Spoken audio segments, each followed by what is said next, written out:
Terima kasih Tuhan untuk hari yang baru. Kami sangat bersuka cita Tuhan memberi kami kesempatan kembali untuk bisa beribadah secara online. Dimanapun kami berada, di segala tempat, di setiap titik, di setiap rumah, ada kuasa dan anugerah Tuhan. Tangannya terulur, tangan Tuhan terulur kepada kami, terulur kepada keluarga kami, kepada pekerjaan kami. Di setiap ruangan ada kuasa Tuhan yang tak terbatas itu. Tuhan, selamat datang di keluarga kami. Selamat datang di dalam rumah tangga kami. Engkau Tuhan yang kami harap-harapkan. Kami mengucap syukur buat pemeliharaan Tuhan. Terima kasih Tuhan sampai sejauh ini, setiap hari dalam segala situasi Engkau menolong kami. Engkau memimpin kami Tuhan. Engkau memberi yang terbaik dalam hidup kami. Terima kasih buat pemeliharaan, buat makanan yang tersedia, disiapkan di meja makan kami setiap hari. Kami mengucap syukur untuk semuanya Tuhan. Kami percaya bahwa Engkau yang memelihara kami. Engkau memelihara kami kemarin dan hari ini. Bukan untuk meninggalkan kami besok. Engkau memelihara kami hari ini dan Engkau juga memelihara kami besok hari dan seterusnya. Tuhan berkati jemaat. Tuhan memberkati setiap yang mendengarkan ibadah online ini. Mendengarkan suara saya. Tuhan Engkau pakai menjadi suaramu ya Tuhan. Engkau pakai lidah hamba-Mu untuk menyampaikan kasih dan kebenaran-Mu kepada setiap yang menyaksikan. Tuhan jamah, Tuhan kuatkan, Tuhan hiburkan. Anda bisa mengulurkan tangan Anda ke layar TV atau gadget Anda, smartphone Anda bisa ulurkan. Saya merasa dengan sangat kuat dalam hati saya, ada satu orang Bapak di antara Anda yang menyaksikan ini. Anda adalah orang yang sedang bergumul, Anda sedang berdoa sungguh-sungguh untuk menyelesaikan hutang Anda.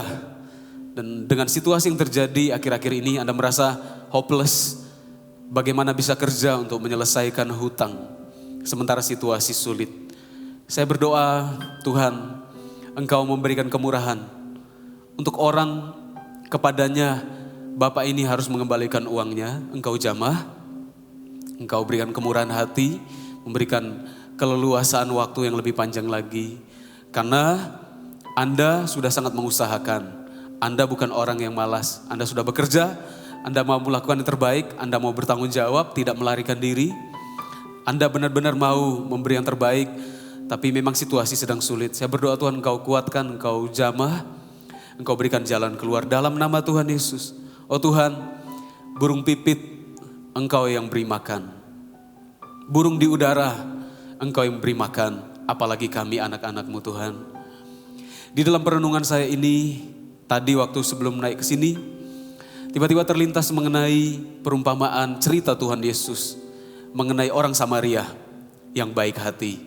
Orang Samaria adalah orang luar Israel atau berdarah campuran. Tidak Israel murni. Tetapi Tuhan menunjukkan bahwa orang demikian yang tidak tergolong kepada orang-orang kudus, orang Israel pada zaman itu, ternyata bisa bantu temannya. Maksud saya bisa bantu orang asing. Seorang Samaria yang tidak tergolong bukanlah orang-orang Yahudi yang bukanlah seorang terpelajar, bukan seorang nabi, bukan seorang pengajar Israel, tapi bisa memberikan hati, mengasihi orang yang tergeletak di pinggir jalan. Orang Samaria yang baik hati, kalimat ini terlintas dalam pikiran saya. Dan apalagi Tuhan, jika orang Samaria itu bisa baik hati, apalagi Bapa yang sempurna, yang baik hati. Dia akan menolong setiap Anda, Tuhan Engkau akan menolong setiap kami melalui situasi ini. Engkau akan membalut kami seperti orang Samaria yang menolong, mengangkat orang yang setengah mati di jalan. Orang yang dipukul, orang yang ditinggalkan. Apalagi Engkau Bapa, Engkau bisa menolong kami melalui situasi yang sulit. Kau berkati, berikan sukacita ya Tuhan. Tuhan, tak satupun jemaat GMS Sumatera yang mengalami situasi sulit, yang tidak sanggup untuk melaluinya. Setiap jemaat di seluruh Sumatera, Tuhan memberkati-Mu. Atau siapapun Anda yang menyaksikan, Tuhan menolong Anda yang sakit disembuhkan di dalam nama Tuhan Yesus Kristus. Oh Tuhan, mampirlah ke rumah mereka masing-masing. Jamah mereka satu persatu, hamba-Mu terbatas. Tapi Engkau Tuhan yang bisa hadir masuk, bahkan sampai ke dalaman hati mereka ya Tuhan, hanya Engkau yang tahu. Engkau jamah jemaat yang kami sangat kasihi dan rindukan. Engkau jamah mereka Tuhan. Engkau berikan jalan keluar. Di dalam nama Tuhan Yesus, datanglah kerajaan-Mu Tuhan. Datanglah kuasa-Mu di rumah kami masing-masing. Dalam nama Yesus. Haleluya. Amin. Puji Tuhan. Shalom jemaat yang saya kasihi dalam Tuhan. Senang bisa berjumpa kembali. Dalam ibadah online kali ini saya akan menyampaikan firman Tuhan. Namun sebelumnya saya akan menyapa setiap jemaat, keluarga-keluarga yang saya kasihi, yang ada di Medan tercinta, Palembang, Pekanbaru, Jambi, Lampung, yang ada di Binjai, di Dumai, di Takengon Aceh, bahkan yang ada di Siantar, atau di kota-kota dimanapun Anda, kami GMS sedang merintis ke sana. Tuhan memberkati setiap CG-CG yang Anda, Tuhan mengurapimu. Tidak kebetulan Anda bisa menyaksikan Tuhan yang akan menjamah dan memulihkan engkau. Tuhan memberkati, Tuhan mengurapimu. Tetap semangat menghadapi segala situasi yang ada. Katakan firman Tuhan adalah kekuatanku. Katakan dengan iman, dengan suara yang terbaik. Firman Tuhan adalah kekuatanku. Janji Tuhan itulah yang menghidupkan kita semua. Tuhan memberkatimu. Saya akan merenungkan firman Tuhan, membaca satu bagian dari firman Tuhan. Di dalam Lukas pasal yang ke-5 ayat yang pertama sampai ayat yang ke-11. Saya bacakan untuk Anda bisa mengikuti di rumah masing-masing, di Alkitab Anda, atau Anda bisa buka di smartphone Anda. Demikianlah firman Tuhan. Penjala ikan menjadi penjala manusia. Pada suatu kali Yesus berdiri di pantai Danau Genesaret, sedang orang banyak mengurumuni dia hendak mendengarkan firman Allah. Ia melihat dua perahu di tepi pantai, nelayan-nelayannya telah turun dan sedang membasuh jalannya. Ia naik ke dalam salah satu perahu itu, yaitu perahu Simon, dan menyuruh dia supaya menolakkan perahunya sedikit jauh dari pantai. Lalu ia duduk dan mengajar orang banyak dari atas perahu. Setelah selesai berbicara, ia berkata kepada Simon, "Bertolaklah ke tempat yang dalam dan tebarkanlah jalamu untuk menangkap ikan." Ayat 5, Simon menjawab, "Guru, telah sepanjang malam kami bekerja keras dan kami tidak menangkap apa-apa. Tetapi karena engkau menyuruhnya, aku akan menebarkan jala juga." Dan setelah mereka melakukannya, mereka menangkap sejumlah besar ikan sehingga jala mereka mulai koyak.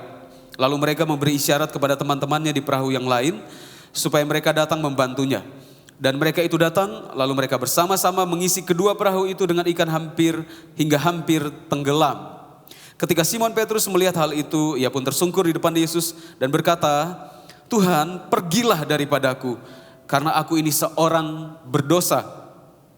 Sebab ia dan semua orang yang bersama-sama dengan dia takjub oleh karena banyaknya ikan yang mereka tangkap. Demikian juga Yakobus dan Yohanes, anak-anak Zebedeus yang menjadi teman Simon. Kata Yesus kepada Simon, "Jangan takut, mulai dari sekarang engkau akan menjala manusia." Ayat 11, dan sesudah mereka menghela perahu-perahunya ke darat, mereka pun meninggalkan segala sesuatu, lalu mengikut Yesus. Dari perikop ini saya mau menyampaikan sebuah pesan firman Tuhan sederhana bagi setiap Anda, orang-orang yang saya kasihi dalam Tuhan. Namun sebelumnya saya mau menceritakan sebuah kisah yang menginspirasi saya. Beberapa tahun yang lalu ketika sudah lumayan lama ketika saya masih di kota saya di Manado, saya cukup giat dalam kegiatan rohani dan saya berkumpul dalam sebuah perkumpulan rohani yang melayani mengadakan KKR di mana-mana di kota-kota dan juga di berbagai tempat terpelosok sekalipun, dan kadangkala kami pergi juga melayani ke penjara. Di penjara adalah tempat yang banyak mengubah cara pandang saya. Ketika saya pergi mengunjungi beberapa orang yang ada di sana, satu kali dalam sebuah kejadian yang tidak pernah saya lupakan sampai hari ini, saya pernah mengunjungi sebuah penjara di mana kami mengadakan ibadah dan biasanya hadirat Tuhan begitu luar biasa. Orang-orang yang ada dalam penjara biasanya adalah orang-orang yang membuka hatinya. Mereka sudah nggak tahu lagi mau buat apa, tidak ada masa depan, merasa demikian. Jadi ketika setiap kali lagu dinaikkan, doa-doa dinaikkan, air mata mereka menetes dengan deras. Mereka adalah orang-orang yang pingin berubah. Mereka adalah orang-orang yang pingin sekali kalau mereka keluar tetap diterima oleh masyarakat atau keluarga yang mereka kasihi, yang mungkin selama ini mereka sakiti. Setelah selesai ibadah, saya mengambil waktu untuk berbincang-bincang dengan beberapa orang. Ada banyak kasus yang membuat mereka masuk penjara.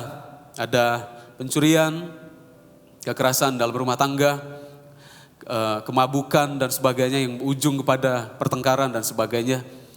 Lalu satu kali saya menanyakan kepada beberapa orang, masih berapa lama Anda ada di dalam penjara? Ada yang menyampaikan 5 tahun, tinggal beberapa tahun atau beberapa bulan mereka akan keluar dari penjara, menyelesaikan masa tahanan mereka. Tapi ada satu anak muda yang saya temui, ketika saya bertanya, masih berapa lama? Saya lupa tepatnya berapa tahun lagi, tetapi kalau tidak salah belasan tahun. Dia masih ada di dalam penjara belasan tahun.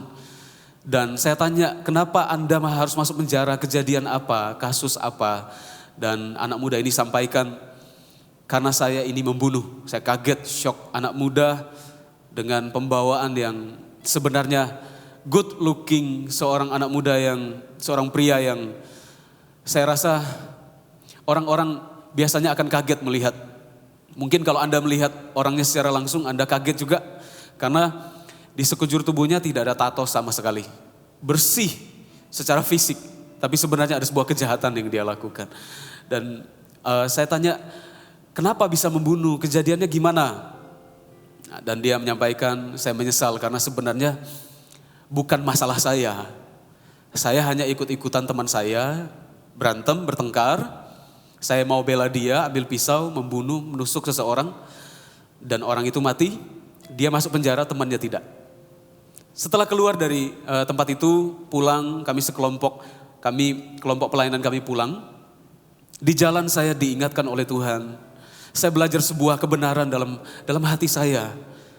Setiap kali kita melayani dengan tulus, setiap kali kita pergi melayani seseorang atau siapa saja, Anda harus buka telinga Anda. Telinga rohani, pikiran harus tajam, hati juga terbuka untuk Tuhan berbicara kepada Anda. Ketika kita menabur kebenaran, Tuhan pasti akan mengajar kita kembali. Karena itu prinsip kebenaran firman Tuhan. Saat kita menabur sesuatu, kita akan langsung menuainya. Jadi sepanjang jalan kembali, terngiang-ngiang terus Roh Kudus ingatkan dalam hati dan pikiran saya, perkataan begini, jangan sampai kamu berdosa, jangan sampai Anda masih berdosa karena ikut-ikut dosa orang lain. Ini kebenarannya. Jika iblis tidak bisa memaksa kita untuk berdosa secara langsung, maka iblis bisa menggunakan situasi untuk memancing kita berdosa. Jika iblis gak bisa langsung membunuh kita, atau menyuruh kita untuk membunuh seseorang, iblis akan memancing kita dengan perkara orang lain dan kita masuk ke dalam perkara orang itu secara tidak langsung. Dan kita terpancing untuk masuk tanpa kita sadari, kita merasa itu bukan urusan kita. Lalu kita terbawa-bawa dalam dosa orang lain. Tuhan memberi pelajaran sangat berharga. Kadangkala kita terjebak dalam keterpurukan disebabkan bukan karena masalah itu sendiri, tapi kita terpuruk karena respon kita yang salah terhadap situasi. Mari kita merespon situasi akhir-akhir ini dengan cara benar. Mari kita merespon segala sesuatu yang terjadi di sekeliling kita dengan cara benar. Iblis tahu setiap kali mau menyerang kita, dia pengalaman ribuan tahun menghancurkan manusia dan peradaban. Iblis tahu kalau ada anak Tuhan kuat berdoa, ada dalam komunitas dan sebagainya, orang ini tidak mudah untuk dihancurkan. Tapi iblis akan menggunakan umpan yang namanya masalah orang lain, lalu kita terbawa-bawa di dalamnya. Kadangkala kita merasa ingin membela orang itu, dan kita terjebak di dalamnya. Respon kita menentukan.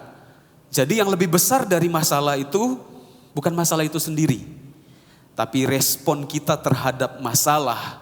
Respon kita yang salah terhadap masalah, itulah yang menentukan. Kadangkala masalah itu gak cukup besar. Respon kita terhadap masalah itulah yang lebih besar. Dan oleh karena respon kita yang salah, Tuhan akan menuntut pertanggungjawab dari kita. Sesuatu yang Tuhan izinkan terjadi sekeliling kita, sebenarnya tidaklah terlalu besar. Kitalah yang membesarkannya dengan cara meresponi tidak dengan baik. Masalah terbesar bukannya orang memusuhi kita. Perhatikan, masalah terbesar bukan orang yang memusuhi kita. Masalah terbesar adalah respon kita yang salah terhadap orang yang memusuhi kita. Tangkap dengan baik.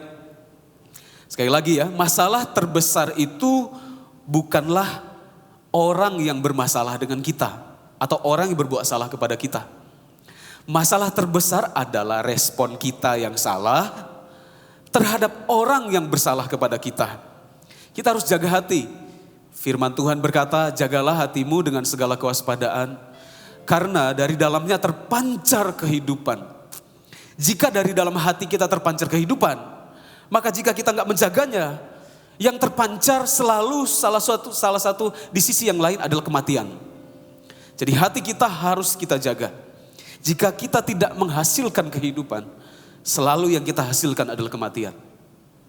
Jagalah hatimu dengan segala kewaspadaan. Jika iblis tidak bisa mendorong kita berbuat dosa, ia akan memancing kita untuk merespon situasi dengan cara yang salah. Nah, merespon masalah dengan cara yang salah, itu hanyalah langkah pertama. Bahkan, Bapak Ibu Saudara yang saya kasih, ini jauh lebih dalam, tapi Roh Kudus akan memberikan pengertian dan memampukan Anda.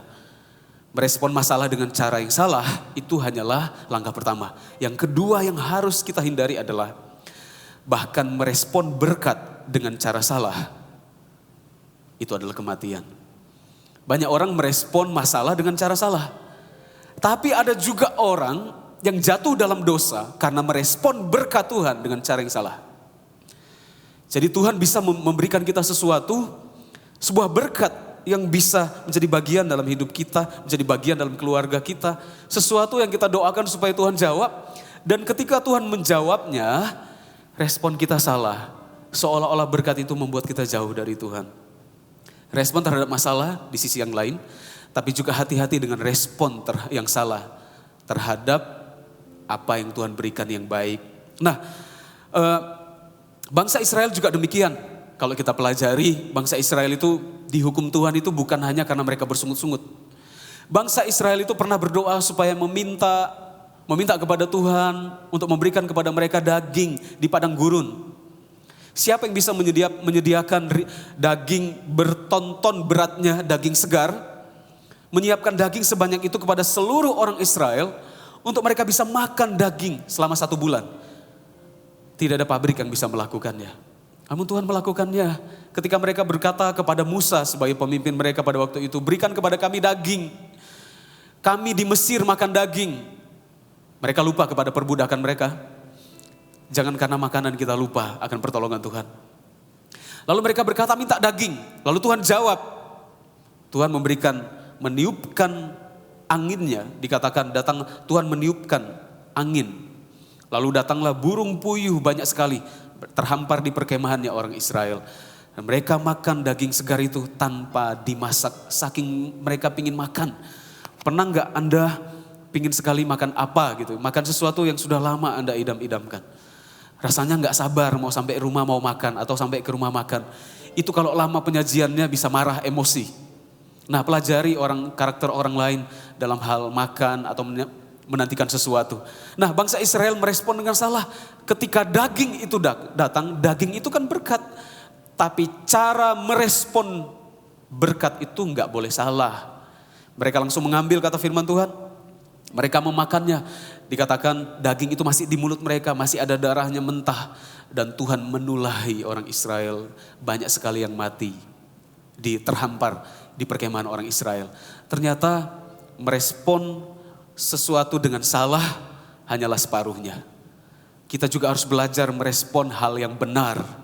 Merespon berkat dengan cara yang benar. Jangan merespon berkat dengan cara yang salah. Kembali ke pembacaan firman Tuhan tadi. Kita akan belajar mengenai respon hati yang benar. Katakan dengan suara yang terbaik, telinga Anda bisa dengar. Katakan respon yang benar. Katakan respon yang benar. Saya seperti bisa mendengar Anda dari rumah Anda berkata, respon yang benar. Ya, katakan kepada orang di samping Anda, respon yang benar. Lukas 5 ayat 2 yang kita baca tadi. Saya bacakan sekali lagi. Ini indah sekali pengertiannya. Dikatakan, ia melihat 2 perahu di tepi pantai. Maksudnya Yesus lihat 2 perahu di pantai. Nelayan-nelayannya telah turun dan sedang membasuh jalannya. Membasuh jala ini menjadi kalimat yang melompat dalam hati saya. Anda bisa bayangkan, murid-murid sebelum mereka menjadi murid-murid, pada waktu itu Yesus sedang berjalan-jalan di pantai. Lalu dia lihat Simon Petrus, lalu dikatakan Yesus naik ke dalam perahu itu. Yesus mengajar, setelah selesai mengajar, Yesus berkata kepada Simon Petrus, "Ayo bawa perahumu bersama dengan saya ke tempat yang lebih dalam." Dan terjadi mujizat, mereka menangkap ikan yang sangat-sangat banyak, jalannya hampir koyak, jalannya koyak. Tapi sebelum ketika Yesus mau menjumpai mereka, sebelum mereka ditunjuk jadi penjala manusia, dari nelayan penjala ikan jadi penjala manusia, mereka sedang membasuh jalannya. Membasuh jalannya itu bahasa aslinya adalah pluno, artinya mencuci atau membasuh. Di terjemahan yang lain, di kejadian yang lain, ini kan di Lukas, di kitab yang lain dikatakan mereka sedang membereskan jalannya. Mungkin melipatnya, mengambil karang-karang yang menempel, nyantol di jalannya. Mungkin ada yang lepas atau longgar, mereka membersihkannya, melipatnya dengan cara ala nelayan. Padahal mereka lagi gak dapat apa-apa. Lihat, mereka tetap membereskan jalannya ketika mereka gak dapat apa-apa. Mereka merespon hasil nihil dengan tetap membereskan jalannya. Sekalipun mereka gak dapat, mereka gak kemudian turun ke tepi pantai, lalu lemparkan jalannya dan berkata, "Tuhan gak menyertai kami, ya sudahlah, besok aja bersihkan. Atau nanti saja, minggu depan. Kalau dapat ikan banyak ya kita harusnya mengucap syukur, kita bersihkan jala kita." Mereka gak dapat apa-apa, tapi lihat respon mereka. Mereka tetap bereskan jalannya. Waktu mereka membereskannya, itu adalah sebuah tindakan iman bahwa jala ini suatu saat akan dipakai. Hari ini memang gak dapat, sambil mengambil mungkin ada dahan-dahan atau kayu-kayu yang nempel di jalannya. Mereka mengambilnya dengan hati-hati supaya tidak putus talinya. Mereka membereskannya, mereka membasuhnya, mereka mencucinya. Respon kita terhadap ketiadaan adalah persiapan besar untuk mendapatkan berkat yang besar. Kalau kita hanya mengucap syukur kepada Tuhan kalau kita dapat banyak, itu semua orang bisa. Tapi kalau kita merespon, kita pulang ke rumah, kita tinggal di rumah hari ini, merespon situasi di mana kita rasanya gak dapat apa-apa. Kita merasa penghasilan kurang. Kita seperti nelayan-nelayan ini yang baru saja semalam-malaman mereka sudah berkeliling danau Galilea, gak dapat apa-apa. Waktu mereka pulang ke rumah, seperti kita harus pulang ke rumah, kita harus dirumahkan, gak dapat apa-apa. Tapi mereka tetap membereskan jalahnya. Mereka tidak membuang jalahnya, mereka tidak menendang perahunya, mereka gak buang kayunya, mereka gak marah-marah kepada setiap orang di sekelilingnya.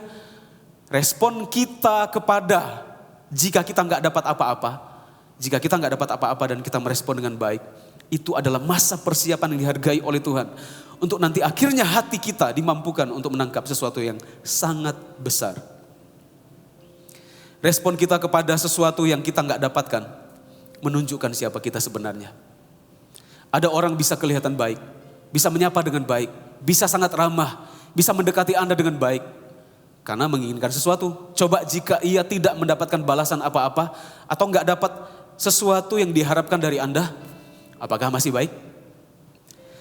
Jadi para nelayan ini punya kualitas, menurut saya mereka tidak sempurna tapi mereka punya kualitas. Mereka sanggup menghandle kenihilan atau gak dapat apa-apa, mereka tetap bereskan jalannya. Anda mungkin pemasukannya berkurang, hari ini Anda di rumah, hidup dari apa yang ada hari ini. Tapi jangan menggerutu. Tetap bereskan rumah Anda. Bersihkan halamannya kalau ada halaman. Bersihkan rumah Anda. Bersihkan apa yang bisa dibersihkan. Anda mungkin menyapu, gak pernah menyapu selama ini. Pembantu Anda rumahkan juga. Bereskan yang bisa Anda bereskan. Jangan berkata, ya kalau saya menampung banyak sebelum kejadian virus ini ya saya pasti bersuka cita, saya akan bersihkan rumah saya dengan sukacita. Tapi Tuhan melihat kualitas hati Anda ketika Anda pulang ke rumah tanpa bawa apa-apa, Anda hidup dengan apa yang Anda simpan selama ini yang harusnya Anda punya rencana untuk dana tersebut untuk sesuatu yang lain, tapi Anda harus gunakan hari ini. Respon Simon Petrus terhadap nggak dapat apa-apa, akhirnya ujungnya Tuhan pakai dia untuk dapat yang banyak. Jadi Tuhan melihat kualitas hati kita. Kalau kita lihat di perjanjian lama, hal ini juga diajarkan Tuhan kepada Musa. Ulangan 3 ayat 23 berkata, juga pada waktu itu, jadi ini Musa sedang berkata-kata, jadi pada waktu itu aku mohon kasih karunia daripada Tuhan. Demikian, ya Tuhan Allah, Engkau telah mulai memperlihatkan kepada hamba-Mu ini kebesaran-Mu dan tangan-Mu yang kuat. Sebab Allah manakah di langit dan di bumi yang dapat melakukan perbuatan perkasa seperti Engkau. Biarlah aku menyeberang dan melihat negeri yang baik yang di seberang sungai Yordan. Tanah pegunungan yang baik itu dan gunung Libanon.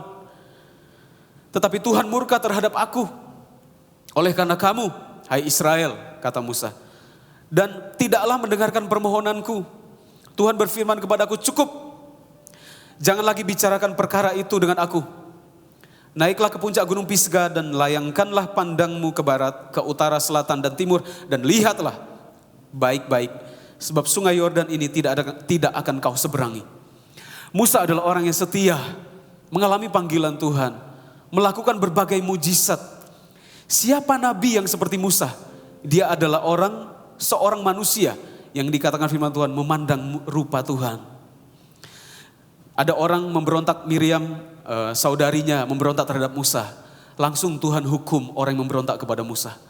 Tapi Musa sendiri terbawa-bawa dalam dosa orang Israel. Dan ini dicatat untuk kita pelajari supaya kita jangan jatuh ke lubang yang sama. Musa adalah orang yang paling lembut, kata firman Tuhan. Di muka bumi ini tidak ada manusia yang paling lembut. Lembut ini maksudnya adalah hatinya sangat lembut. Bukan lemah gemulai. Dia pria. Kelembutan di sini spirit. Bukan lemah gemulai ya. Tapi hatinya itu mudah dibentuk Tuhan. Tapi oleh karena setiap hari dia melihat orang Israel tegar tengkuk, marah kepada Tuhan, minta ini dan itu, nggak ada air, marah, buat ini dan itu, buat kekacauan. Akhirnya Musa kemudian marah kepada orang Israel. Harusnya Musa berbicara saja kepada batu, memerintahkan batu mengeluarkan air. Tapi Musa mengambil tongkatnya dan memukul dengan sangat keras sampai 2 kali. Dan keluarlah air yang banyak. Tuhan berkata, Musa, engkau tidak menghormati kekudusanku di depan bangsa Israel. Jadi Musa ini tidak masuk tanah Kanaan, sangat disayangkan. Padahal dialah yang memimpin bangsa itu keluar dari Mesir dengan perkara-perkara, dengan mujizat-mujizat yang besar. Kok satu kesalahan saja Musa nggak bisa masuk ke tanah yang dijanjikan oleh Tuhan. Karena Musa terbawa-bawa dalam dosa orang Israel.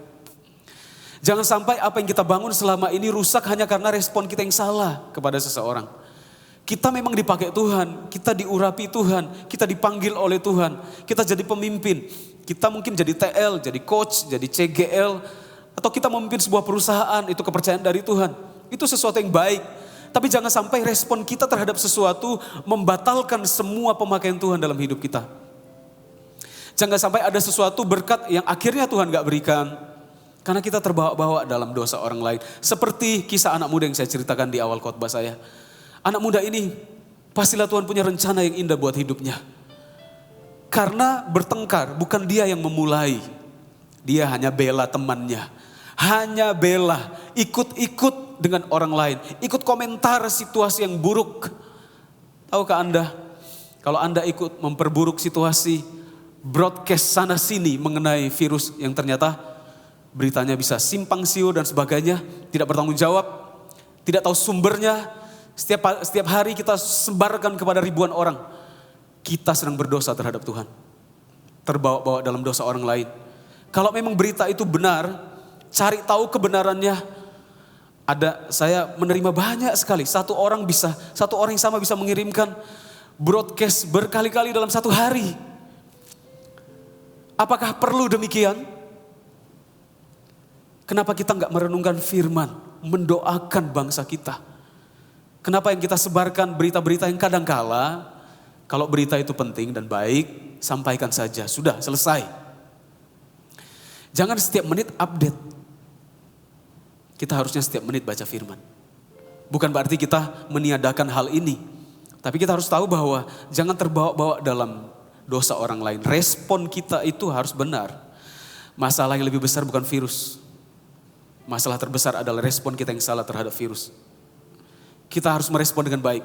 Kita berkata, oke, memang ada virus, saya enggak mengatakan itu enggak ada.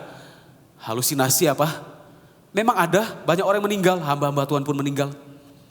Kita mengakuinya, tapi kita mengakui ada Tuhan yang lebih perkasa dari semuanya. Kita harus memberitahu kebenaran, tapi juga diiringi dengan sukacita, dengan berita firman untuk menguatkan. Karena tahu pekerjaan iblis adalah menghakimi.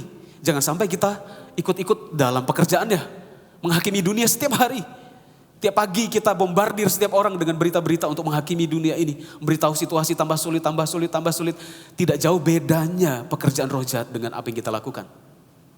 Kita harus benar-benar merespon dengan porsi yang tepat. Jangan terbawa-bawa dalam dosa orang lain. Lihat dengan bijaksana, komunikasikan dengan bijaksana, diskusikan dengan baik. Tapi jangan sembarang broadcast berita yang tidak bisa dipertanggungjawabkan. Orang Israel yang saya ceritakan tadi, mereka makan burung puyuhnya, daging segar itu tidak dimasak. Mereka mendapat berkat dari Tuhan, responnya salah. Saya bacakan kembali ayatnya ya. Tadi saya ceritakan ini ayatnya, saya bacakan. Bilangan 11 ayat 31.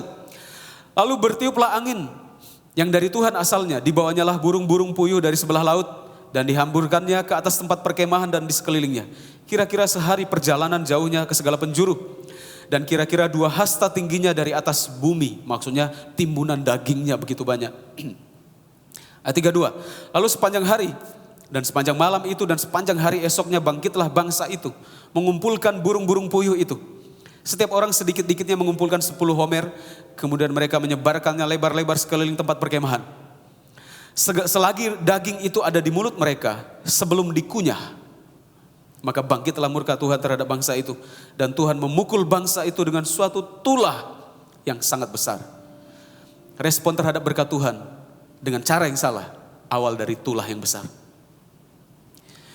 Timotius juga diajari oleh pemimpinnya. Untuk jangan terbawa-bawa dengan dosa orang lain. Paulus menulis surat kepada muridnya.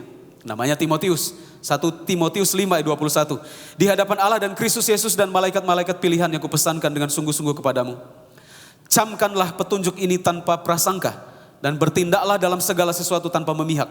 Ayat 22. Janganlah engkau terburu-buru menumpangkan tangan atas seseorang dan janganlah terbawa-bawa ke dalam dosa orang lain. Jagalah kemurnian dirimu. Jangan terburu-buru. Lihat orang langsung menghakimi dan sebagainya. Jangan terburu-buru. Pertimbangkan dengan baik. Respon yang benar atas ketiadaan. Lihat, Simon Petrus gak dapat apa-apa. Mereka merespon dengan baik. Tetap bereskan jalannya sekalipun gak dapat untung. Tetap bereskan, tetap bersihkan tokonya. Beberapa hari sekali pergilah ke toko yang Anda mungkin tutup karena gak buka selama ini. Tetap cek barangnya. 2 jam, 1 jam Anda datang, Anda bersihkan. Toko yang ditutup itu seperti jala yang gak dapat apa-apa. Bereskan, mungkin udah banyak tikus di sana. Bersihkan, nanti akan datang waktunya, masa kelegaan datang. Anda tidak punya kerusakan yang banyak. Anda akan memulai dengan baik. Tinggal buka aja tokonya. Dipelihara selama ini, mumpung gak buka, saya bersihkan semuanya. Bersihkan jala Anda sekalipun gak dapat ikan apa-apa. Bersihkan. Respon yang benar terhadap ketiadaan. Nah, respon yang benar terhadap ketiadaan.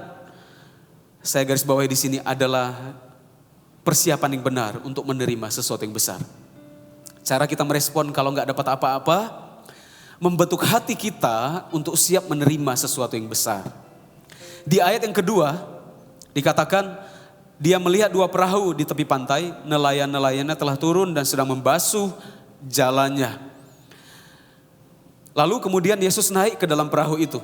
Ayat 3. Ia naik ke dalam salah satu perahu itu, yaitu perahu Simon. Memang siapa Yesus? Kok Yesus tiba-tiba datang naik ke perahu? Yang perahu itu baru saja digunakan untuk tidak dapat apa-apa. Lihat, perahu yang kosong itu dibersihkan, dibereskan. Bisa dipakai Tuhan. Kadangkala Masa-masa saat kita nggak dapat apa-apa, Tuhan bisa pakai masa-masa itu untuk kemuliaannya. Ketika perahu itu nggak bawa muatan ikan banyak. Ketika jala nggak dapat apa-apa, namun mereka bereskan. Ketika jala itu bersandar di tepi pantai, saat itulah Tuhan pakai. Anda bayangkan, jika perahu itu dipakai, masih banyak bawa ikan banyak. Yesus pasti nggak pilih perahunya Simon Petrus. Dia akan cari perahu yang lain yang nggak dipakai. Jadi lihat, kadangkala Tuhan bisa pakai kita. Situasi nggak dapat apa-apa, situasi ketika kita istirahat, situasi ketika kita benar-benar nggak dapat keuntungan. Ternyata itu adalah situasi paling tepat untuk Tuhan bisa pakai kita. Saya kadangkala merenungkan firman Tuhan, bukan kadangkala, maksud saya adalah saya sering merenungkan firman Tuhan. Tapi ketika saya merenungkan firman Tuhan untuk khotbah, mencari ide atau cari inspirasi, mencari rema-rema yang saya bisa dapatkan dari Alkitab untuk disampaikan. Kebanyakan saya mendapatkan rema, kebanyakan justru ketika saya tidur dan mimpi. Bukan ketika lagi jalan-jalan, ada sih Tuhan bisa berbicara, ada sebuah inspirasi mengenai ayat tertentu masuk dalam pikiran saya sekalipun saya sedang ngantor dan sebagainya. Tapi ada banyak peristiwa yang ketika saya bangun tidur, saya mengerti sesuatu. Ada sebuah peristiwa yang Tuhan izinkan terjadi waktu saya tidur. Dan saya mengerti justru hal-hal itu hanya bisa saya mengerti waktu saya nggak kerja apa-apa. Ada banyak perkara yang kita nggak bisa mengerti. Hanya kita bisa mengerti dan menerima dan tahu dan mengucap syukur atas peristiwa itu dan kebenaran itu yang kita mengerti hanya waktu kita dirumahkan. Waktu kita nggak dapat apa-apa. Waktu kita tinggal di rumah, jala kosong dan sebagainya. Situasi itu kalau kita serahkan kepada Tuhan, Tuhan bisa pakai. Perahu Simon yang kosong dipakai oleh Tuhan untuk preaching, untuk menyampaikan firman. Banyak orang diberkati pasti waktu itu. Jadi serahkan kekosongan Anda, serahkan situasi di mana Anda nggak dapat berkat untuk Tuhan pakai. Kadang-kala Tuhan menunggu waktu seseorang itu benar-benar mengalami tingkat kesulitan paling tinggi atau paling dalam, paling sulit, paling sukar. Baru Tuhan tunjukkan kuasanya supaya ketika kemuliaannya terjadi, orang itu nggak berkata itu karena saya. Kadang-kala Tuhan izinkan kita bentur tembok dulu baru Tuhan berkata dan Tuhan menolong kita. Supaya setelah kita ditolong kita berkata, iya mustahil sih kalau saya yang mengerjakannya. Mari kita melihat prinsip ini. Kita bekerja dengan rajin, tapi jika nggak dapat seperti yang kita harapkan, ya sudah tetap mengucap syukur dan serahkan kepada Tuhan. Bereskan apa yang bisa dibereskan. Seolah-olah kita sedang menyiapkan sebuah situasi di mana kalau masa kelegaan datang, kita sudah siap untuk maju kembali dan bekerja dengan baik. Masa sulit itu bisa menjadi masa kemuliaan. Karena kalau masa kelimpahan lalu Tuhan datang, orang-orang kadang-kala berkata, iya karena memang saya bisa. Memang saya punya tabungan banyak. Ya memang Tuhan tolong tapi ya memang karena saya ini yang melakukannya. Jadi Tuhan itu menolong sedikit saja. Kita harus melempar segala kemuliaan kepada Tuhan.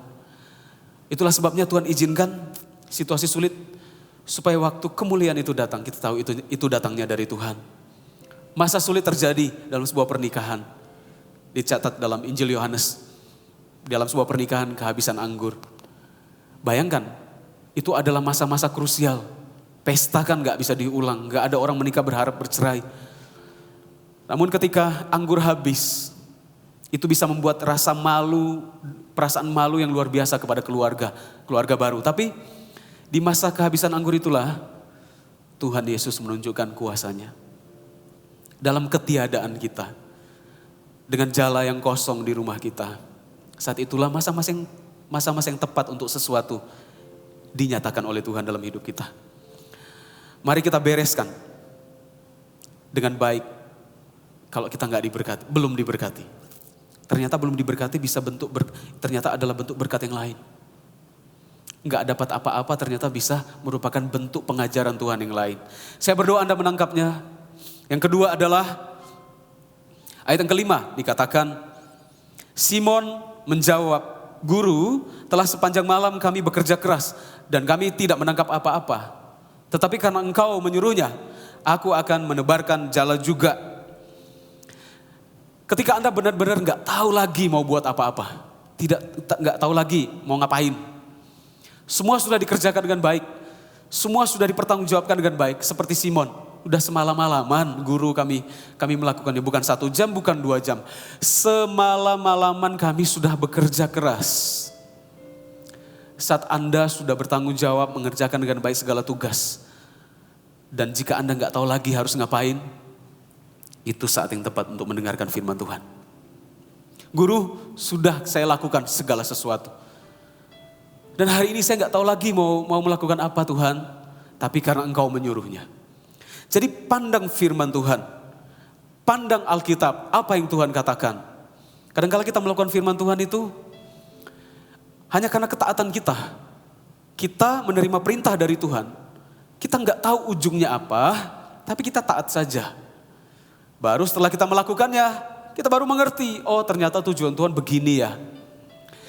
Ada seorang bapak, seorang papa yang ada dalam firman Tuhan, dikatakan dia kebingungan karena anaknya sedang sakit, sedang dalam masalah.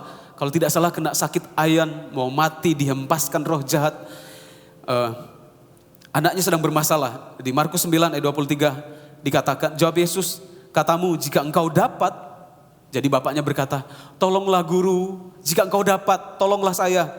Lalu Yesus berkata, apa jika engkau dapat, masa akan engkau meragukan aku, maksudnya begitu.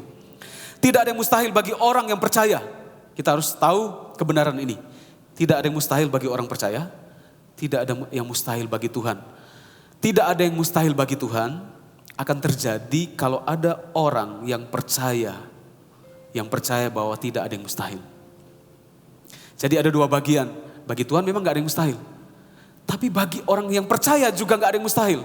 Artinya kadang-kala Tuhan memberikan tanggung jawab sesuatu terjadi kalau kita percaya. Apakah Anda sudah melakukan yang terbaik di rumah Anda, kepada keluarga Anda, rekan-rekan Anda, kantor Anda, pekerjaan Anda dan sebagainya? Atau di CG Anda sudah lakukan yang terbaik, sudah video call, sudah menelepon, menanyakan kabar, tapi situasi masih kelihatannya belum berubah. Ketika Anda nggak tahu lagi mau berbuat apa, percayalah kepada firman. Minta, Tuhan arahkan saya untuk sesuatu yang lain. 2 Korintus 4 ayat 7 berkata, tapi harta ini kami punyai dalam bejana tanah liat, supaya nyata bahwa kekuatan yang melimpah-limpah itu berasal dari Allah, bukan dari kami. Katakan, saya tanah liat. Anda, saya, kita semua adalah bejana tanah liat. Kenapa dikatakan tanah liat? Harusnya kalau bisa, penulis Korintus berkata, kami ini bejana emas, bejana besi tuangan. Supaya kalau kami dihempaskan, dilemparkan ke tanah, kami gak hancur. Jika kita ini bejana emas dan kita dihempaskan dan kita gak hancur, kita akan berkata, ya memang semua karena saya ini emas. Tapi penulis memaksudkan supaya kita rendah hati. Kami ini bejana tanah liat. Supaya waktu kami dihempaskan dan gak hancur, orang akan berkata, ya bukan karena kekuatanmu, tapi karena kekuatan Tuhan. Sekalipun engkau tanah harusnya hancur, tapi engkau gak hancur. Aku adalah bejana tanah liat. Kita ini bejana tanah liat. Lalu ayat 8 berkata, dalam segala hal kami ditindas, namun tidak terjepit. Kami habis akal, namun tidak putus asa. Kami dianiaya, namun tidak ditinggalkan sendirian. Kami dihempaskan, namun tidak binasa. Apakah Anda merasa dihempaskan? Gak tahu lagi mau buat apa lagi?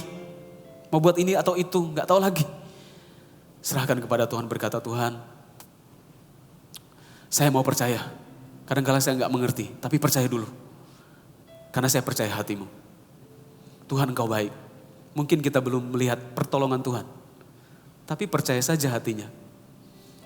Setiap bapak-bapak yang punya anak-anak kecil di rumah, anak-anaknya harus percaya kepada papanya. Sekalipun papanya gak kelihatan ada di mana. Kadang-kadang anak kecil nangis. Demikian kita kadang-kadang kita menangis, Tuhan, Bapak engkau ada di mana? Tuhan, di situasi ini engkau ada di mana?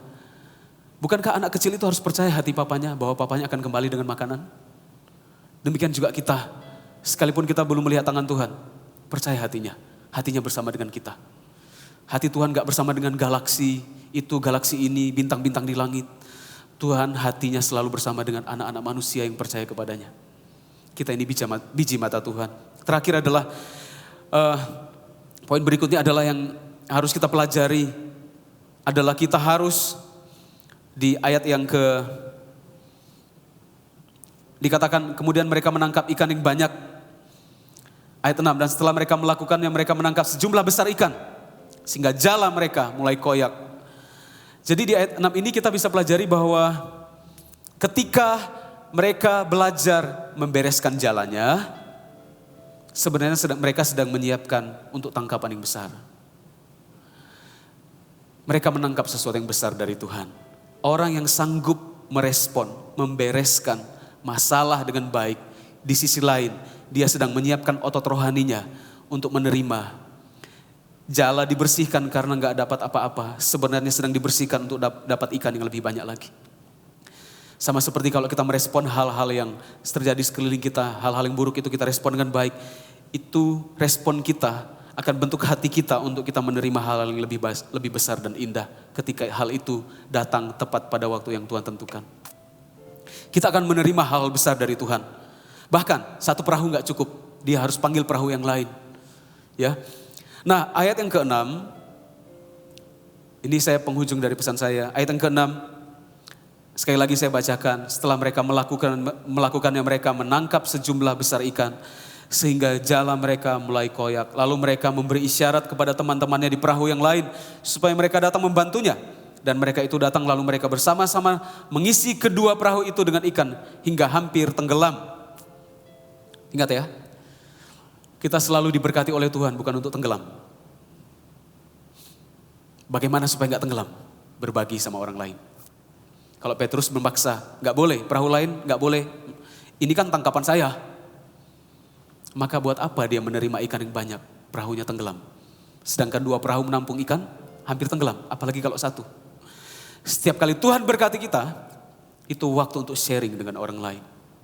Setiap kali Tuhan memberkati kita, itu waktu untuk berbagi dengan orang lain. Tahu gak bahwa berkat pemberian itu akan berubah. Panggilan dari berkat pemberian itu adalah menjadi pemberian. Pemberian yang berhenti kepada seseorang tidak lagi jadi pemberian. Jadi kalau kita diberi lalu kita merespon, memberi juga kepada orang lain. Buah dari pemberian haruslah pemberian. Panggilan dari pemberian adalah melahirkan pemberian.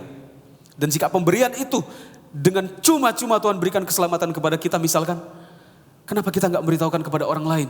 Pemberian keselamatan itu akan berhenti di hidup kita. Itu bukan lagi pemberian. Setiap pemberian yang diberi akan jadi sesuatu yang diterima dan selesai. Harusnya penerimaan itu, pemberian selalu menjadi pemberian. Dan akan terus begitu sampai kepada akhir zaman.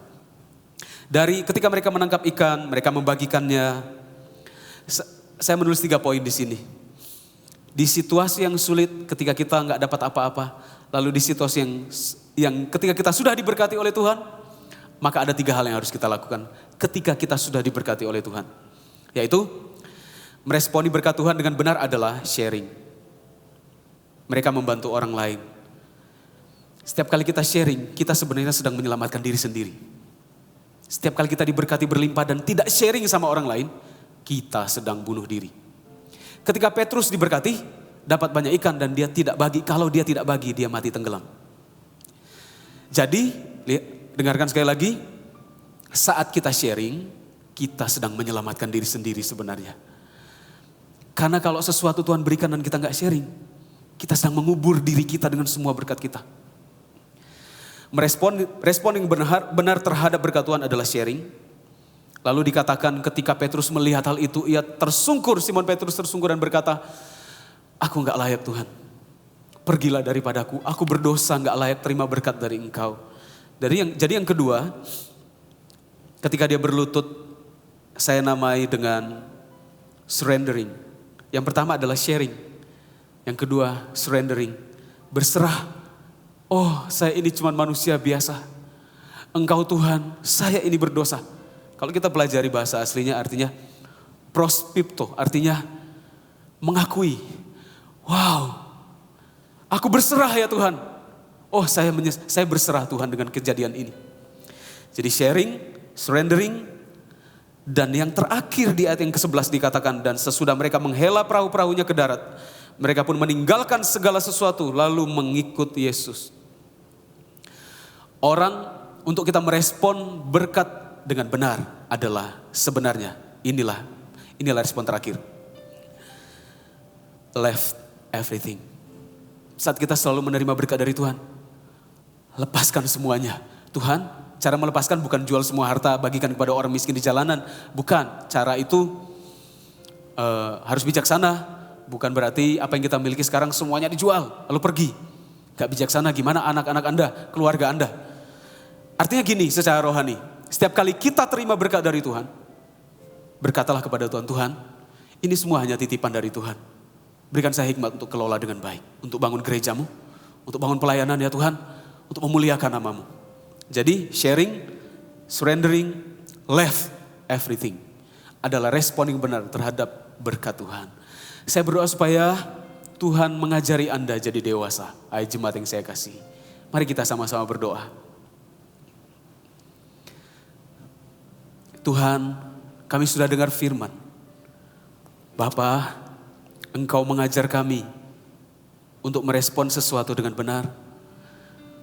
Tuhan, Engkau mengajari kami seperti Simon Petrus. Ketika Simon Petrus tidak dapat apa-apa, dia tetap bereskan jalannya. Sekalipun jalannya enggak nangkap ikan, dia tetap bertanggung jawab membersihkannya ya Tuhan. Itu adalah respon yang benar terhadap situasi di mana kami enggak dapat apa-apa. Kalau akhir-akhir ini di sekeliling kami terjadi banyak hal yang kami tidak duga. Pekerjaan kami tidak menghasilkan. Tuhan izinkan semua situasi ini untuk kami ada di rumah saja. Biarkan kami tetap bereskan dengan baik. Kami enggak menunjuk Tuhan dan menggerutu kepada Tuhan. Tuhan tolong kami untuk punya respon yang baik. Oh Tuhan, betapa indahnya. Perenungan ini begitu manis bagi jiwa kami. Ajar kami merespon kalau Tuhan belum memberkati. Karena respon kami yang benar terhadap ketika Tuhan belum memberkati adalah persiapan untuk menerima berkat yang besar. Dan respon yang benar terhadap berkat yang besar adalah berbagi, berserah, dan meninggalkan segalanya. Dan berkata, Tuhan, sekalipun saya punya banyak, Engkaulah hartaku satu-satunya. Tuhan memberkati setiap jemaat ya Tuhan. Berikan kekuatan penghiburan di rumah mereka masing-masing.